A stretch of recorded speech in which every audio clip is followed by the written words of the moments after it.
Bienvenue. Aujourd'hui, on plonge dans un sujet vraiment passionnant, l'IA agentique. On connaît bien l'IA générative, celle qui crée du texte, des images, mais là, on parle d'une IA qui agit. Vraiment. On va explorer ça à partir d'un article IA agentique vers l'AGI.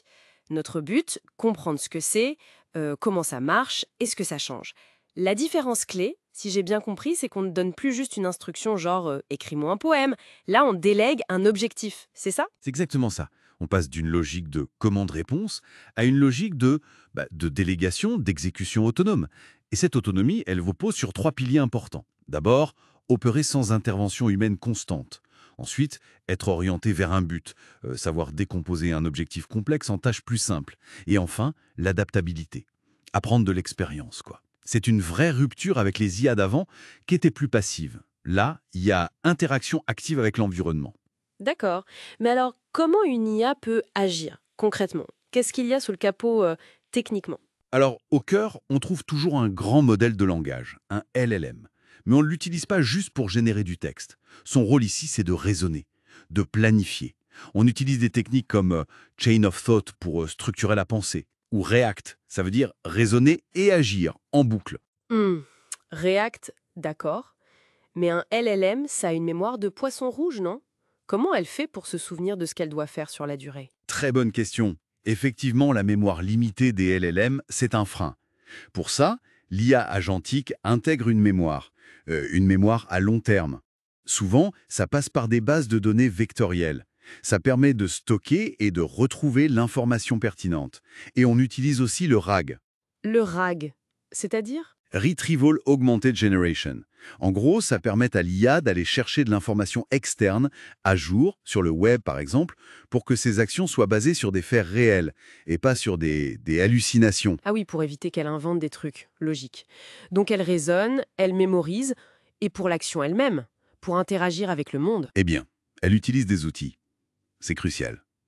Ça peut être un accès à Internet via des API, la capacité à exécuter du code informatique, ou même à interagir avec d'autres logiciels. Un CRM, un système de réservation. D'accord, donc elle peut vraiment faire des choses. Exactement. C'est ce qui lui donne un impact tangible. Et tout ça, c'est géré par une couche qu'on appelle l'orchestration. Des outils comme LangChain ou Crew AI aident à coordonner tout ça.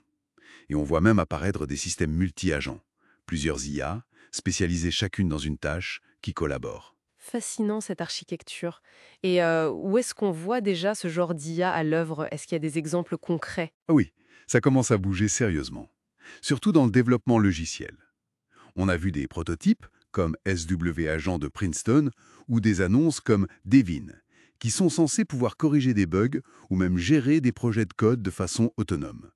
D'ailleurs, chez Google ou Anthropic, il se dit que l'IA écrit déjà une part non négligeable du code. Peut-être 30%, 50% même. Ah oui, quand même. Ça change complètement le rôle du développeur, j'imagine? Complètement. On passe plus à un rôle de superviseur, de chef d'orchestre des IA. Et en dehors du code? D'autres domaines? Oui, bien sûr. La recherche scientifique, par exemple. Il y a des agents comme Storm de Stanford qui peuvent analyser des milliers d'articles scientifiques pour en faire des synthèses ou explorer d'énormes jeux de données. Et pour les entreprises, les applications sont potentiellement immenses. Finance pour la détection de fraude, santé pour l'aide au diagnostic, le service client, la vente, la logistique. Ça démocratise l'accès à certaines compétences, en fait, non? C'est un peu ça, oui. Sam Altman, le patron d'OpenAI, a évoqué cette idée un peu folle d'une entreprise d'1 milliard de dollars lancée par une seule personne. Bon, c'est peut-être extrême, mais ça montre le potentiel. Permettre à de petites équipes de faire des choses qui demandaient avant d'énormes ressources.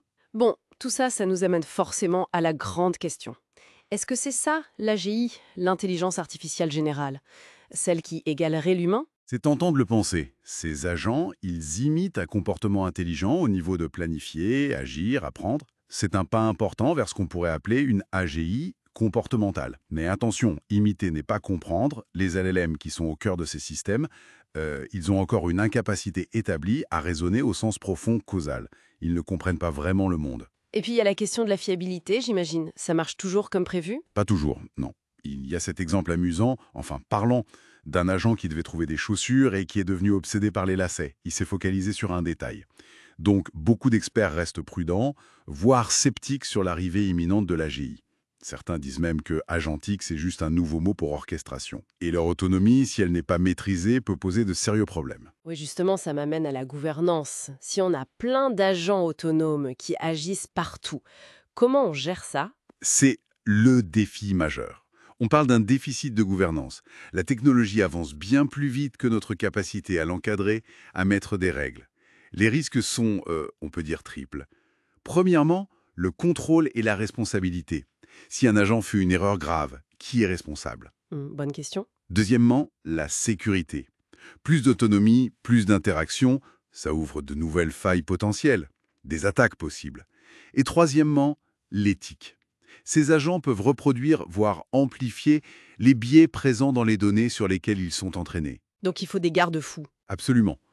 Des cadres stricts, de la supervision humaine, ce qu'on appelle le human in the loop, l'humain dans la boucle. Et comme le souligne le rapport français sur l'IA, il faut un investissement massif pour s'assurer que tout ça serve un projet humaniste démocratique. Bon, alors si on devait résumer, l'IA agentique, c'est une avancée majeure. Des IA qui agissent, qui sont autonomes pour atteindre des buts. Ça transforme déjà des secteurs comme le code, la recherche, mais ce n'est pas encore l'AGI. Et ça pose d'énormes défis de fiabilité, de contrôle, de sécurité, d'éthique. C'est une très bonne synthèse, oui. Les prochaines étapes? Probablement des systèmes multi-agents encore plus sophistiqués qui collaborent, qui apprennent en continu.